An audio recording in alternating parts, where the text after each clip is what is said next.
we can't do this alone, so we found three companies which were willing to sponsor us. The first one, main sponsor, is Firmhouse. So basically what they do, they bring ideas to reality, making the first prototype, and that's really where they're specialized on, working with innovation managers. The second one, WeWork, that's where we are right now. They build these neat communities around creators. Around creators. And let's see if this works. Yes, around creators. So kind of like supporting the full flow, the full life. Actually, I've read somewhere that they are even going in the housing of people. So really need to hear that. And the last one is Global Orange. They're specialized in building scalable and user-friendly applications. So basically when you validate your idea, you build your first prototype, and it starts to get traction. These guys are the ones to call. So the next meetup is how to validate prompts. It's the 5th of April. We have the date is planned, so keep an eye on the meetup, and I'll now give the word to Floris. Okay, so you've come here. You've come here today for the meetup about how to find and talk to your target group. We have a very special guest. He's not from Holland. He lives in Bulgaria. He's a big man. Who has read the mom test? Really? If you haven't read it, if you haven't read it, the worst if you scream. If you haven't read it, do it. Salim is the official co-author in Founder Centric. He worked as a founder together with Rob Fitzpatrick, the official writer. The official writer. Right now, Salim is founder of Source Institute. They educate founders or technology founders from all over the world, help businesses and governments set up education programs around startups, and he is a very big man on the subject. He's going to tell you a little bit more about how to find and talk to your target group. So without further ado, Salim Virani. Cool. Thanks. I'll check see if we have another microphone. Hello. Thank you. I think I'm going to learn my lesson from this microphone. Can you guys hear me okay at the back? Is it comfortable? Are you straining? It's good? Cool. Yeah, so actually it's cool to see Firmhouse up there, because Firmhouse, the founders of Firmhouse are actually partners in Source as well. And yeah, there's Bob, venture building. We actually have partners who have different strengths all over the world. But what we really look to do, and what we've done over the years, we've impacted around 70,000 founders around the world. Has anybody heard of Lean Camp? We ran a few. We ran a few in Rotterdam. Yeah. So Lean Camp is kind of our start. It's where we brought together different thinkers and what emerged as leaders around the Lean startup movement. To teach each other. So the ideas like business models and customer development and user experience design 5 years ago were totally separate communities. And it was actually a European phenomenon where we brought them together in London at first and basically got these different communities to help each other out in a practical way. And that led to a lot of the thought leadership and development that we see today in the Lean startup and customer development world. And now that's kind of the footprint for Lean Camp. Is that better? Cool. So we learned a lot from that, and that led us to 20 cities, around 4,000 entrepreneurs, but we've seen a lot of thought leaders rise through Lean Camp. Like the introduction of Eric Ries to Europe was through Lean Camp, connecting him to Alex Osterwalder, and guys like Andreas Klinger, who's now CTO of Product Hunt, was part of the Lean Camp movement as well. Then we created founder-centric. Let me move this over. So founder-centric came from the same approach of being really practical about startup education, and really looking at principles and practicalities. And this is where, so Rob and I started this company, and we focused on workshops that really help you learn the doing of. So rather than the theoretical, rather than the consultant kind of four-step process, what are the real skills you need to get customer development right? And we did that with more than customer development, and then Rob wrote the book, The Mom Test, from there. And you can see some impact there. 20,000 entrepreneurs impacted, or around 20,000 through the Mom Test itself. And we got to work with some really great organizations that gave us a lot of leeway to play with things. And now we're doing things like this, the sources. Again, with this idea that we can teach each other quite a bit. And the sources focuses on extreme cases, fast-moving markets. So African markets are very, very fast-changing, and fast-changing technologies. And in that case, education, guys standing on stage, isn't quite relevant because things move too quickly for that style of education to be relevant. And so we're developing an online course that's basically where people teach each other and following people in their footsteps. And yeah, so we move on. And so this is how we've kind of reached this number. So let's jump right in. I think this is the big question for today, or to kick off today. So this idea that we're going to do customer development, that we're now going to reach out to customers in order to help them, the obvious question is, if you can't reach your customer already, then what are you thinking starting a business in that category? And I just wanted to get a quick sense from you guys. What did you want to learn from today? Do you have business ideas that you're looking to start? Do you already have the ball rolling? Anybody? Just give me a sense. Yeah.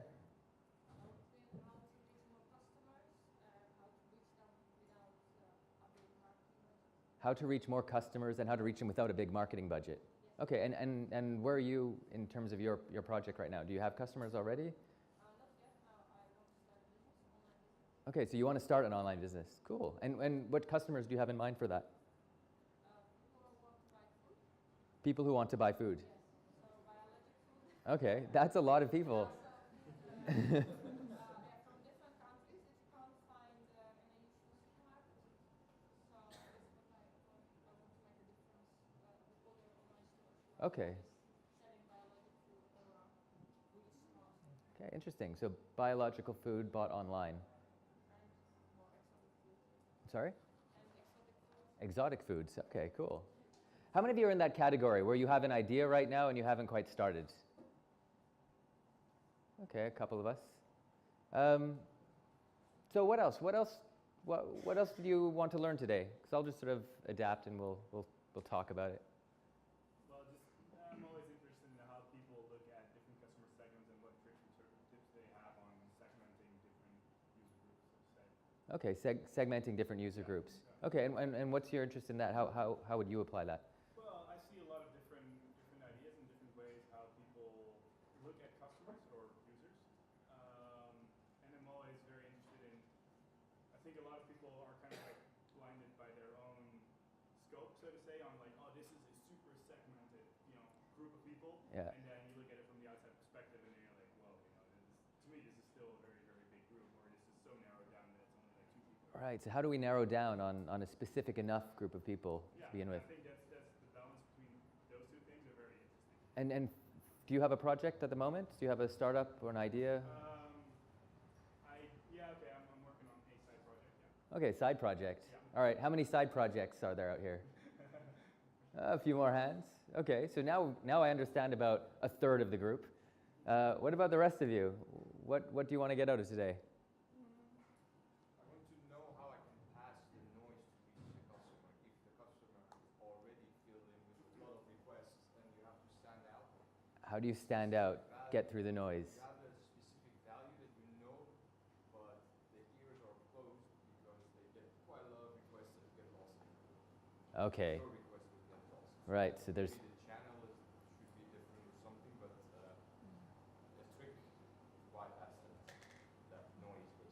Okay. And do you have a startup? Do you have? Okay. Do you have customers? Do you have traction? Yes, but one it's a two-sided market. One side is going slow Okay. because, as I said, they get quite a lot of requests Okay. randomly, and our requests will get lost. And most of the time, our direct contact with them, because they're a little bit traditional, they just don't listen. Okay. So they need some way to break in. All right. Okay. So just to repeat that, it's a marketplace model. So there's two sides, and on one side, it's difficult to cut through the noise. So how do we cut through the noise? There's so much they're hearing. Is there a channel? Is there a way that we can get attention? Cool. How about you? I think I was wondering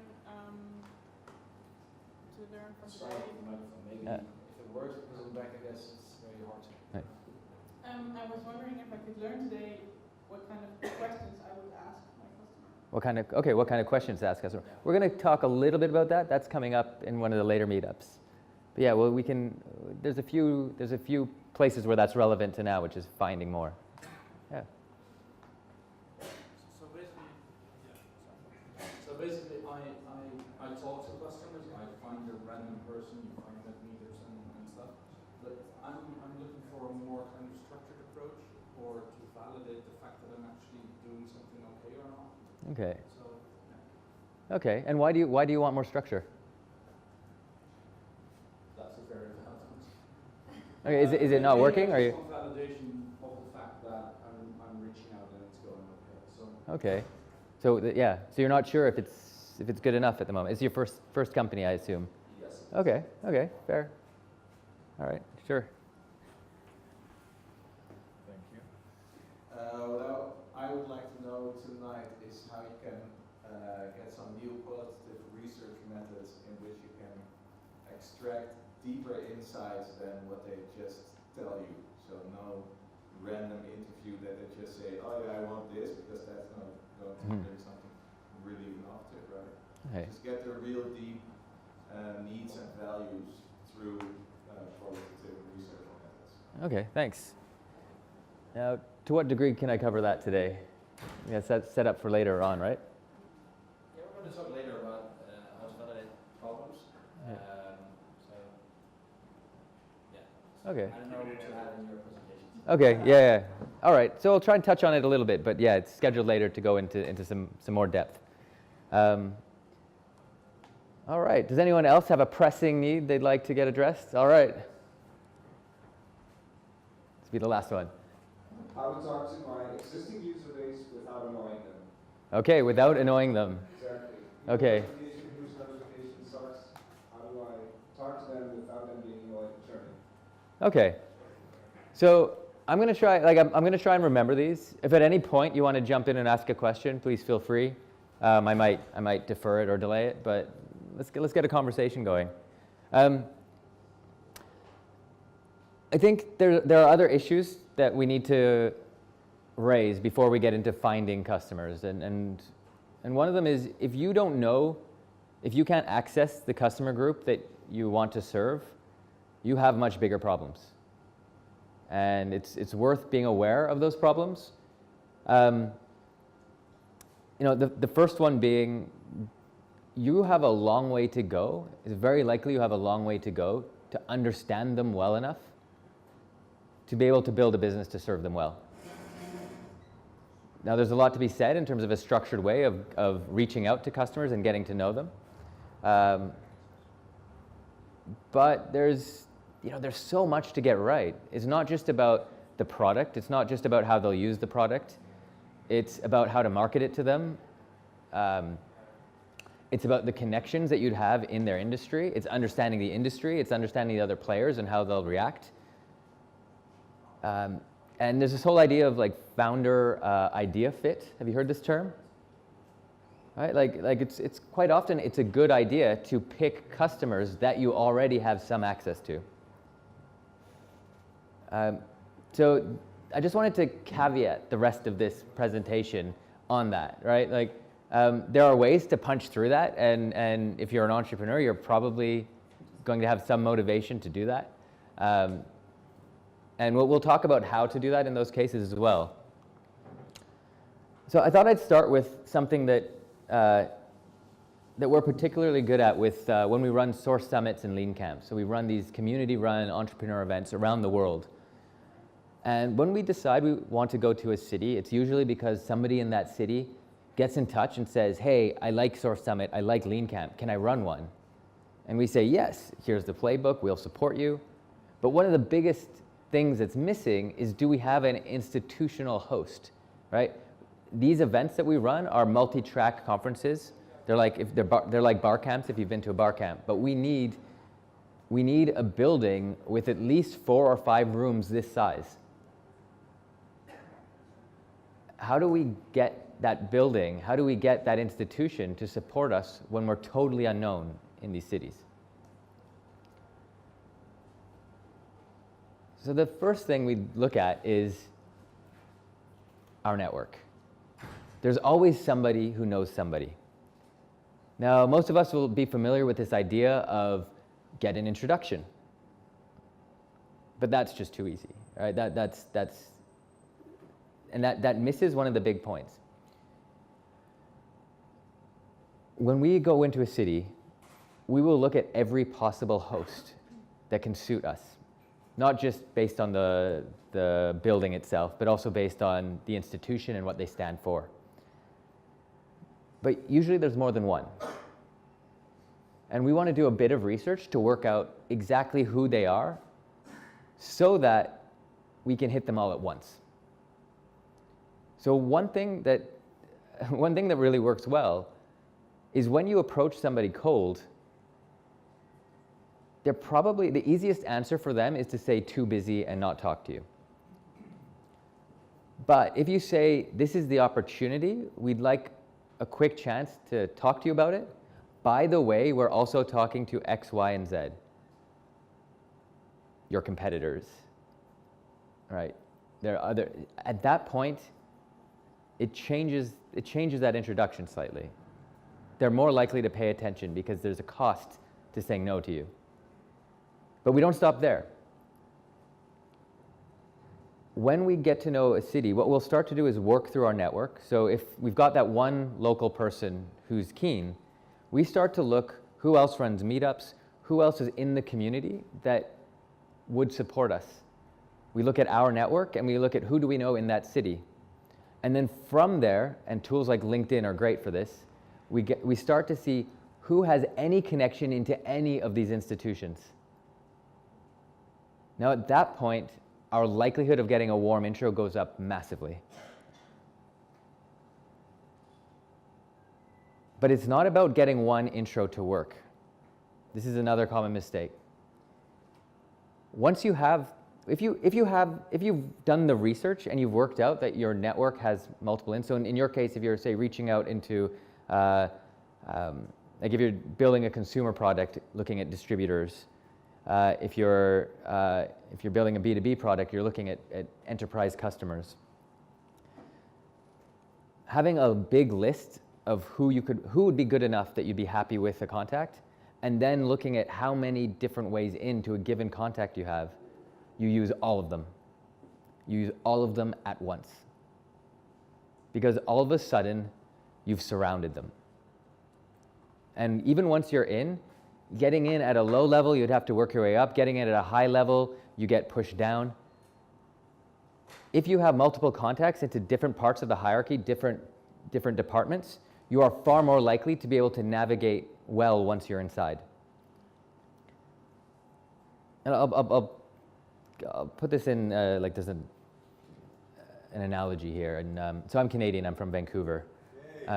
Hey. So a while ago, Toronto put in a bid for the Olympics. They lost to Beijing. And there was an interesting thing going on behind the scenes there. Toronto has, or at the time at least, was notorious for having bad taxis. And when the Olympic Committee came to town, obviously everybody wants to put on show the best of their city. So among the other things that they did to present Toronto in the best light possible was the week that the Olympic Committee, the IOC, was in town, they knew where the IOC would be staying, what hotel, they knew where they'd be visiting. So they paid, I think it was like $1 million or something light for an IOC bid to the best taxi company to say, put all of your taxis within 200 meters of these buildings all of the time. Now, if you know anything about Olympic bids, you'll start to go corruption, so on, yes, yes. And you know, it was really funny to be a Canadian and hear about this and be absolutely horrified. But the strategy was interesting, right? The strategy was one where it said, surround your target so that it feels like there's a buzz around you. Right? So in this case, it's like the chances of you hailing a good taxi walking out of a building that you're likely to be at is very high. And the same thing when we're going into places, so when we're targeting, say, different universities in Barcelona to do Lean Camp there, every person that's relevant in the university to us is hearing about Lean Camp all the time because we've activated our network all within the same week. All of a sudden, everybody's excited that Lean Camp could be coming, and everybody is putting intros in saying, hey, they're coming, you should talk to them. So that strategy is one that I think is really, really underused, because if, especially at the beginning, if you have no access into customers, you're going to need to do this research anyways. You're going to need to understand who your different options are and why. And at that point, looking at who your network is and doing a bit of hustle to just surround them and come in it from all sides is actually not that much extra work. But if you time it well, then you've created a buzz. Are there any questions on that? Sure. Is there a downside to that? That people might be put off by this sort of massive attack? Say, oh, you got that email as well. Oh, I also got that email. And all your colleagues got that same email from Lean Camp. Like, what are these guys doing? Right, that's a good question. So the question was, is, in case you didn't hear, was, is there a downside to that where you're putting people off because they're all getting the same email? The reason that that doesn't happen in this case is because all of those emails coming in are from a friend, from a colleague, from somebody warm. And it's not a marketing email. It's a 2 or 3 line email coming from them saying, hey, Lean Camp is coming, you should check it out. And often they just look like an introduction email. Does that make sense? Yeah, so it doesn't feel like that. It just feels like, hey, 2 or 3 of my friends and colleagues have recommended I take this introduction over a week. So the first one they go, eh. The second one they're like, that rings a bell. The third one they're like, wow, okay, something's going on here. But they don't feel heavy. They don't feel markety. They feel it's just like, hey, you should talk to this person. Does that help for the answer? It does, yeah. Okay, cool.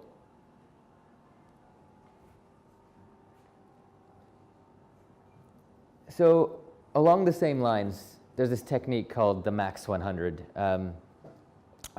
This is named after my friend Max, who came up with this, and he's an investor, and he gets help. He gets asked for a lot of help, especially from startups, saying, "Can you make these introductions for me?" But since he's an investor, he's also a little bit of a jerk, and so he sort of puts off people until he knows they're serious, because people are always coming up to him, right? So he asks them to do something that he does anytime he wants to get to know an industry, which is to make a list of at least 100 people. So if you approach him and you said, hey, I'm doing this startup, or I'm thinking, I've got an idea, I know you're connected here, can you make some introductions to me? He will say, I will make all the introductions I possibly can if you give me a list of 100. Because if you haven't made that list, then it's a really quick filter for him to go, well, you're not that serious. But when you make that list, a lot starts to become visible to you that you haven't thought of before. And this is, again, we're talking about like spending an hour on LinkedIn. You start with 1 or 2 ideal customers, and then you just look at who else exists in the world that are also ideal. Then you look at their suppliers, and you make a list of suppliers who can get you in to those customers, who already sells to those customers. You look at who they sell to. Who are their customers? Can you get it in there? You start to look at media. You start to look at industry connections. And all of a sudden, this list of 100 that surrounds these ideal customers becomes very easy to generate.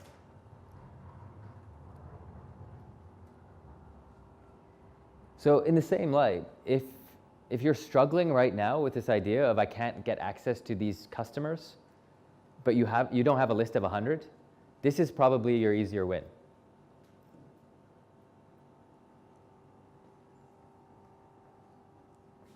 Okay. Decision Hacks is a book I'm writing on startup decisions. And there's lots that's in there that I wanted to share with you rather than keep going through a few slides. Just to get a sense before we do that, can I get like a show of hands, like thumbs up if this is useful, thumbs down if it's not, or like a wavy hand if you're not sure? Okay. All right. A few wavy hands. Sorry?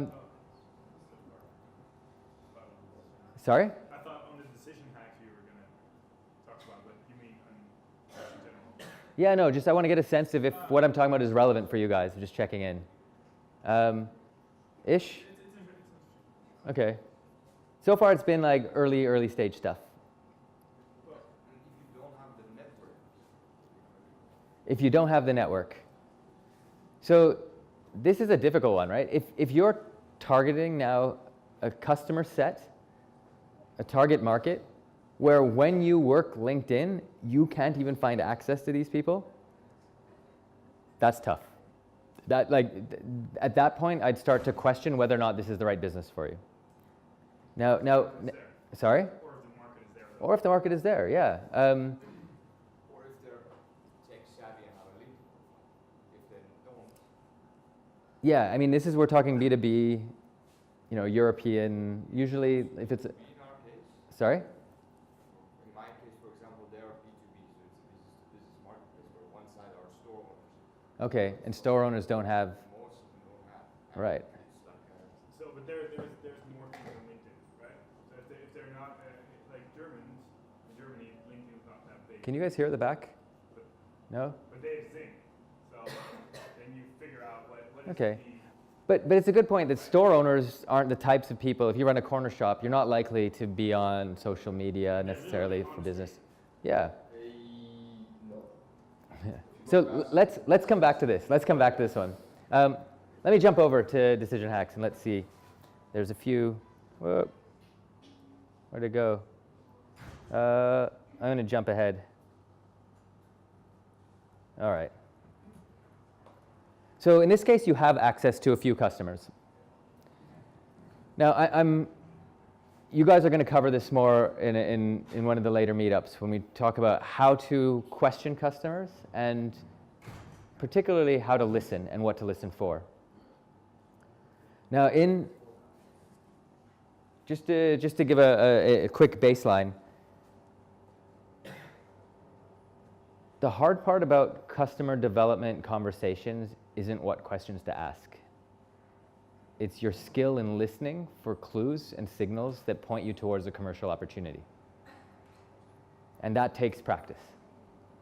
Now if I just skip ahead, so there's 3 signals that you really want to start with. So obstacles, right? When you get them to talk about their life and how they do things, you don't go to them with a product and say, what do you think? Because that's just opinion. You'll learn some things, but what you learn might not be reliable information because there's so many social reasons why they'll tell you what you want to hear or try and get you out of the room or think a negotiation's coming up or whatever. But if you get them to talk about their life, then you can start to listen for signals that point to commercial opportunity based on their actual behavior. So listening for obstacles clearly is important because that's where you start to see where they're struggling and how you can help, but also understanding their goals, and most importantly for this, what actions do they take? So when you look at what they do, and it's not necessarily what they do when they have the problem that you think they have, but when you look at what they do, you can start to learn where they go for information. Who do they trust? What do they read? How do they improve? Now, so this is one of the fundamental ideas that often gets lost in customer development, where we get caught up in the process The main point of it is to understand your customer to that level where you get them, where you can walk in their shoes, where you can empathize with them. One business I had, I lost my last 30 grand because I failed to do that. Everything else checked out, but what I didn't realize was that the problem I solved for my customer was one that they absolutely agreed they had. They absolutely agreed that my solution, my product was their solution. But that problem, on a day-to-day basis, was always deprioritized. Right? If I asked them, are you going to do that like this week? They'd say, yeah, absolutely. Now I'm glad I met you. This is great. And then when it came time for them to buy and deploy, every day I talked to them, there was something else that was more important that they had to do. That was my failure. It was a failure to empathize with a day in their life. And so when you are able to do that, then you start to see, you're absolutely right, like these guys aren't on LinkedIn, but where do they conglomerate? Who do they trust? Do you have any ideas there? Well, after a lot of research, we found out where they go. Okay, what are some examples of that? Because that's interesting for us to know, to hear what that looks like in that case. Well, like, yeah, exhibitions, for example, fashion exhibitions to find clothes. Okay. The reason that in the beginning I said how it's going to pass the noise is that for them, we are another seller. Yeah.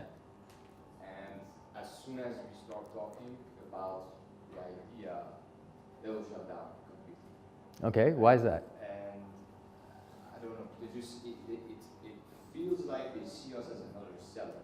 Okay. Whereas we are providing something more than selling something, which is a completely free platform. Okay. So it was very difficult for us to get them and sit in front of us and talk to them. Usually they never reply to emails. Even if we talk to them directly, always say, fantastic, great, you send them an email, no. Yeah. Another follow-up, no. So These are guys who sell clothes in markets, where do they sell? go here to the 9 streets in Jordan, the boutique stores. Okay, all the boutique stores. If you're lucky, the owner is there. If not, you have to pass layers of people to get. Interesting. Okay. So the challenge for us is that how we can get one's sentence, how we can show them our value proposition. Right. Okay. So in this case, I'd have to dig in a bit more, but there's clearly a gap between your understanding of them and what you think they care about, and then how you present it, and then they go not relevant. So there's something that they don't understand or that you don't understand in this case. Yes, definitely there is, and you're feeling that gap because me and my partner are both techie guys. Right. Who have experience in retail, and we're learning it by talking to people, reading and stuff, like even asking them questions. Right. So, but if we know what the problem is, we try to solve it. We still don't know what the problem is to solve. Right. Why they don't talk to us? Okay. That is the challenge. Okay. So there's another useful way of thinking about this, which is when you disagree with your customer about the problem you solve, who's right? Right? So, and this is, sorry? You're not disagreeing with the problem itself, you just don't know it yet. Like you have an assumption about the problem. Well, they agree with it. Okay. They say, yeah, it's a very good idea, and this is. See, the thing is that one side you're solving the problem, the other side you're just bringing value. So you're not solving a problem per se for the stores, but on the other side you're solving a problem. Right. Okay. So I'd like to, because we're going to go. We're actually digging into a topic that will be covered in the future.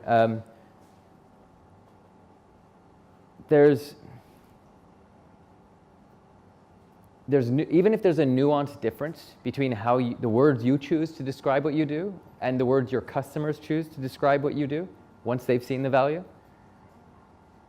then there's a problem, right? Because those nuanced differences often hold a lot of unpackable information about what they see, the context it's in. Slight changes in words often make a really big difference when you're even doing, like, when you're marketing and conversion. And part of customer development, when you truly empathize and understand, you can use their words, you pick up their words, you pick up their phrases, right? And in the same way, looking at what they do and looking at different patterns of behavior among your customers. Now, if you can't reach the owner, you can walk along those markets and talk to the people who are on the front lines, right? And a friend of mine worked for Primark. Do you guys have Primark here? Right?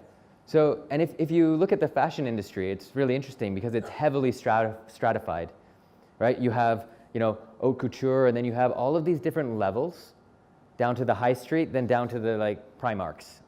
And everybody copies the level above them. And there's a trickle-down effect. But what's built into the industry, and my friend's job as a designer was every 2 weeks, she had to walk down Oxford Street. And she would walk into every shop, and everybody would know, oh, hi, Sonia. And she'd just be like, hey, what's selling? And these people who weren't the owners, they were friendly, right? And there's just like, and they would let her know, and she'd look at that and go, okay. And then she would knock it off.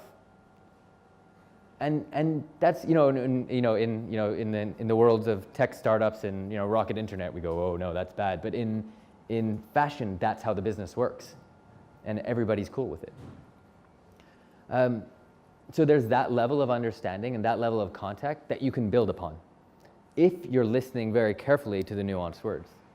Now, when you do that,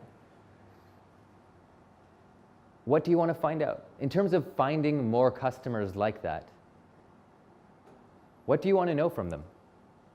What do you guys think? What you have, if I put a customer in front of you, a potential customer that you've had trouble getting access to, and I give you 5 minutes with them,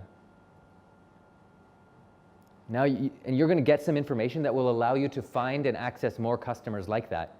What do you want to know?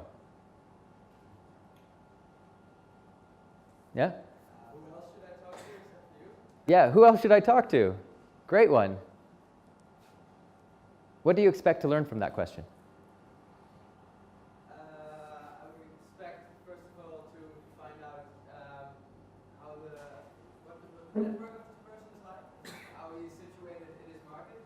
Okay. But next to it, I would just have it would just give me another possible warm intro somewhere else. Where is the traffic already going that I can just make an effort to go there and plant a flag and say, hey guys, I'm here, come talk to me. What do you think? Put yourself in my shoes. This was only 2 years ago. 10 more minutes? Okay. Does that work or in general? Yeah, no, like if you're me, I want to talk to people who are supporting tech entrepreneurs across sub-Saharan Africa, across the world where it's like the world's poorest, literally. I know nobody. Where are those people, the people that I need to speak to understand if I can build a business for them? I'll put another constraint. It literally took me a week to get access to like the best people in the world for this.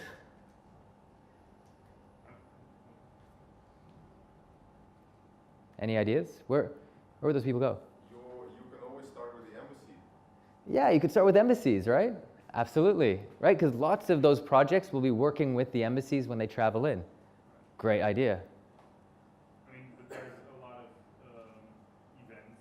I mean, I don't know, how many years ago was this? 2 years ago. 2 years ago. I mean, Bit longer, but yeah. I mean, there's a lot of events that help entrepreneurs in these countries. Yeah, a lot of events. You can just, get in touch with them. Like if you use the network of Startup Weekend, for example. Go to the Startup Weekend Network. Another great one. All right? Any other ideas? I went online. So I think these are great ideas. Pick up the phone, call embassies. Be like, hi, I'm working on this. I'm good at this in Europe. Here's my cred. By the way, there's always some credibility you can use to make the intro work a little bit better. Right? There's the university you went to. There's the fact that you're part of this group, an entrepreneurship group. Right? There's all sorts of things. If you're in an accelerator program, then you use the credibility of the accelerator program.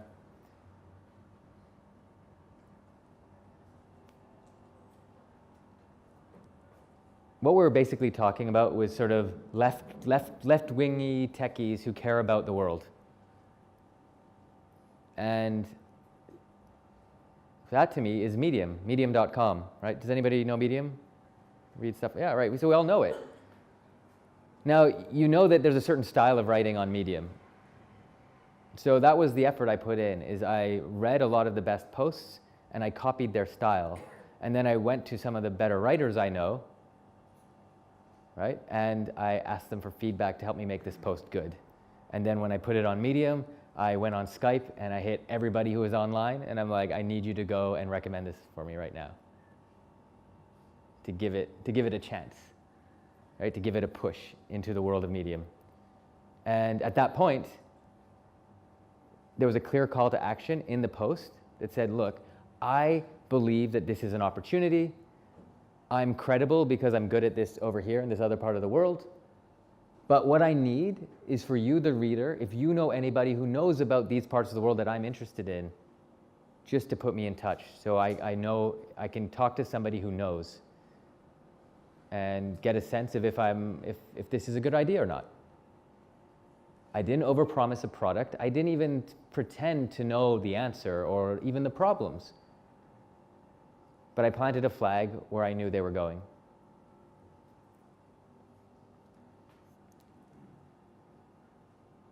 Right, and so there's lots of ways, and then you start to think, okay, all the different Reddits and subreddits and online forums, right? Then you start to think, and I just want to leave on this last point, that it's not, you don't need to start talking to one customer to interview them to find out anything useful about them. That's inspecting them. The other thing you can do is observe. Right? You can go to where they've been and see the trail they've left. You can see the clues they've left behind. Right? Reddits are a great way to do this. Forums online are a great way to do this. Even with stores, there's going to be some small subset of people who run these stores who are online somewhere. Right? And they don't ever need to know you were even there. Just watching about what they talk about and what they post and the questions they have start to give you those insights. And maybe there's a phrase, Amy Hoy is good at teaching this. You find like this key phrase that you see from this type of observation. And one of the best ways then to get in the door, a friend of mine from Bulgaria came to London for the first time and he wanted to get into all the big media companies. And what he knew from being in the media industry in Eastern Europe was that there was a certain hot topic. So all he did was like, I can't remember exactly the phrase he used, but he knew that this would get people's attention. So he hit them up on LinkedIn. He said, hi, I'll be in town for 4 days. These are the days. I'm working on this hot topic. I would love to know if you had half an hour for me. Simple. 50% conversion rate at like vice president level of media companies. Because he just knew that hot topic.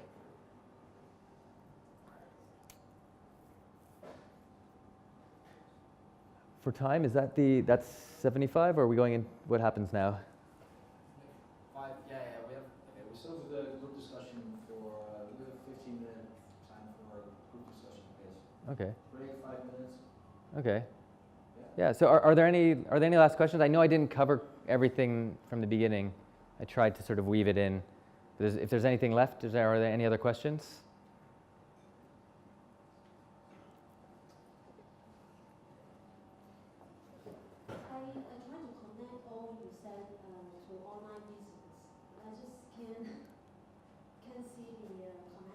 To online business? Yes. Okay. Do you have an online business idea in mind? I have an online business. Okay. Doing the graded accessories. Okay. For 5 years, but the business is not doing well. Okay. So I want to know how I can get more customers. And I have a very low budget marketing. Okay. Yeah. What? The LinkedIn thing Yeah. So that's going to be for a different type of business than yours. How many customers do you talk to at the moment of yours? I don't talk to them at all. It just they buy my stuff, and if they have some inquiries, they contact me through emails. Okay. Do you ever follow up after a sale and just to say, hey, what do you think? Okay. Okay. So I think there's opportunities to flag up these very quick conversations, even if they're over email. And then it's looking for their behavior of where they go. Now it's wedding accessories, right? So in your case, you have, there's sort of the good and the bad with that, because with people getting married, there are clear channels to them, right? And there's clear behaviors that if you go and understand, especially different cultures, different geographies, you start to see different patterns, but they're clear patterns. So that's the good part, because once you start to see some of those will lead to marketing opportunities that aren't obvious, that maybe bigger companies aren't taking. But if you're struggling, if your sales are a bit low and you want to get the small wins, then those become visible. And usually, again, they're not going to be sophisticated things. They're just going to take a little bit of creative thinking. The bad side of this is that you're constantly going to have to do that, because people get married and then they're married. They're no longer planning for a wedding. So you're constantly looking for new customers. And while repeat customers may happen, that's not the norm.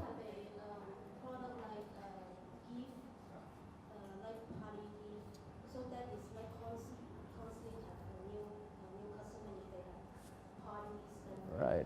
Yeah, but the thing is, I have a lot of competitors doing the same thing, and they are much bigger, and I'm just so small, so I don't know how to compete with them and stand out among the competitors. Okay.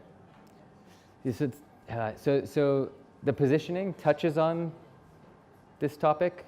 In terms of finding new customers, I think the clue will be in the conversations with them, looking for what do they do, who do they trust, what goes wrong, what do they research, what are the sites they find, what are the offline resources that they find as well. Because a lot of people get stuck with an online business model. You think that everything needs to be online, and that's not the case. And there's a book called Traction by Gabe Weinberg that's actually really good, covers all of these different offline channels that work really well for online businesses. So that might prime your mind for different ideas, and then when you talk to them, you'll start to spot them. Okay. I think a really good question to ask if you get a customer, you get a sale, and to follow up and kind of figure out, like, why did you buy from me and not the big competitor or the offline option? And once you know that, then you have the value proposition that you can maybe scale up to new customers. If they come to you to say, oh, because you're small and so authentic, then maybe that's the headline you want to put on your website. But maybe they come to you and say, oh, because your quality is so much higher, then you start to figure out what is the reason these customers buy from you, and then you can scale it up. Yeah, absolutely. And it's a really funny thing. We get caught up in at-scale channels when we don't necessarily need them now. So this is a great way to kick off for the discussion. We'll take a break first, right? Just to give you a sense of this before we break, this is a great example. One of the source partners found this on Facebook the other day. So this was on the London Startup Flats group, and he posted a nice picture of a penthouse, and then this is what was written under it. Right, like, I don't have a room, but I'd like you to check out what I'm up to.